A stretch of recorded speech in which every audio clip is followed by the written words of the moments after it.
Fulham 0, Arsenal 1. Post the international break, I know it's been a while, but Arsenal are back and they managed to get a win at Craven Cottage. Last season we were in Craven Cottage and we got a draw, so this time around we were able to settle things and get the win. And to be honest with you, 1-0 to the Arsenal, pretty boring. It's like the history of Arsenal in terms of when Tony Adams and Steve Bold and all those guys were playing, where we used to go win 1-0 and then call it a day.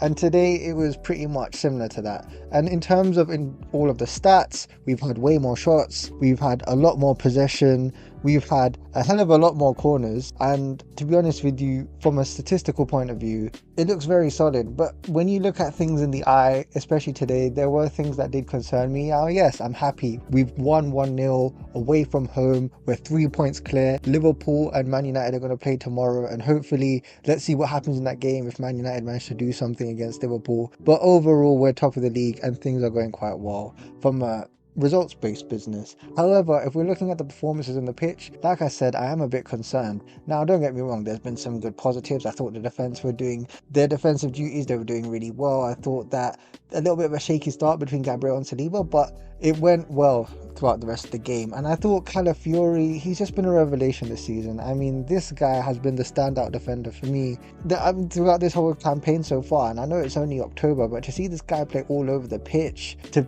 have a left back have a free roam role, it's absolutely nuts. It's crazy. I mean, I don't know what the hell these tactics and what the hell this system is, but to see Calafiori play the way he's doing, it's amazing to say the least. It's absolutely mind-boggling, and it's unfortunate that he wasn't able to get the goal because he was offside. But overall, I just think that, especially in this game, there were certain parts in the game where I thought he was playing very well. I thought that Zubimendi was covering up shop. I thought that in terms of what Trossard was able to do on the pitch, where he had some chances, but for him to get that goal from a Gabriel header from a corner, it was really good that he was able to get it. And to be honest with you, Trossard has been starting a lot of games. We know that he was going to leave this summer, but for him to be here, for him to start as many games that he is, and to contribute the way he has, it's been pretty good, to be honest with you. And I think that Martinelli and Trossard have swapped roles this season. We saw that Trossard was mainly the guy that came off the bench, but now we're seeing Martinelli do that more.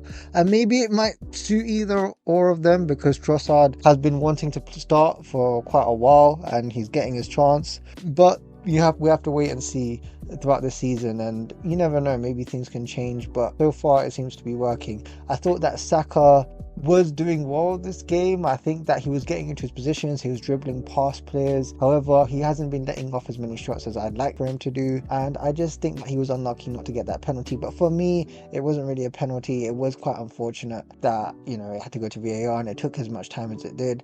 But overall, I thought Saka was alright. Now, in terms of some of the other things, let's talk about Gyokeres and let's talk about Eze. Firstly, with Eze, right? Now, the thing is with this game, right, one of the biggest things that I've always seen from Arsenal, especially when we play away from home, is this horse-shaped football that we tend to do. We always love to go to the wing or pass it around the back and go to each wing and cross the ball in, and we tend to do that quite a lot. And when I look at the stats, or when you just look at the stats, you think to yourself, yeah, we played amazing, we did great, blah blah blah. But when you actually see things on the pitch, it's just one way to play. And to be honest with you, last season, one of the biggest critics that we've had is the fact that we find it hard to play against low blocks, and that's why we bring Eze in, because Eze can provide that X factor.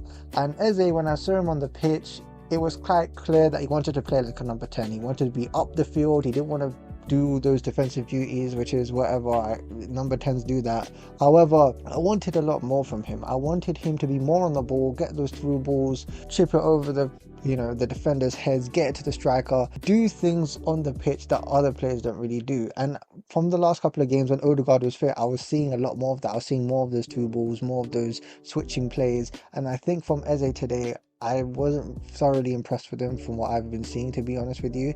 And we need Eze to be firing, because I'm looking at his record, and in the games that he's played up until now, he hasn't scored a goal in the Premier League. And for a player of his quality, we need to ask ourselves why. Why isn't he shooting the ball more? Why isn't he getting into those right positions? Now, yes, he got a couple of assists, but for a guy of that quality, I need more from Eze. And I think from him, especially in this game, he just hasn't been doing enough for me, and I wasn't really thoroughly convinced. And to be be honest with you, when Mourinho came on, he tried to, make things tick and just see out the game, and he was able to do that. But from Eze, I need a lot more from him, and I wasn't very impressed.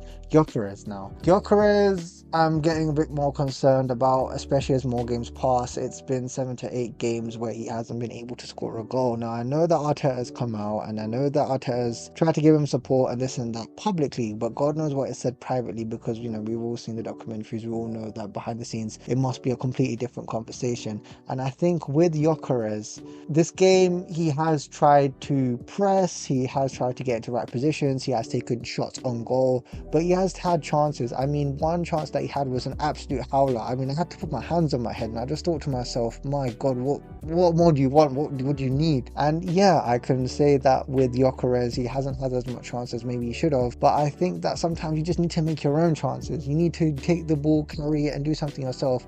You can't say that you have a bad touch, or you can't dribble, and you need the ball in your feet. Like, you need to make things happen for yourself. I don't know how else to say it. And with the run of games that we have now, he needs to start scoring goals. And that's why when Saka almost got that penalty, I was literally begging on the screen for Gyokeres to take it, because we need him to get his confidence back up. Because yeah, you can run and work hard for the team and this and that, but a striker's currency is his goals, and if he isn't scoring, then there are issues and there are problems. And now more people will start to have a bit more angst against Gyokeres because of his now goalless streak, and I don't like it. I want to support him, and I am supporting him, and I want him to do really well, and sometimes it can just take time to adjust to the league properly. But however, it's not looking that great right now, and I have to be honest right now with that, and hopefully he finds a way to get into those right channels in those right areas and score goals. He has had shots off, like there was one time in the game where he got the ball behind the defender in the box, made a quick turn and shoot. That is the sort of thing that Gyokeres needs to do. Just find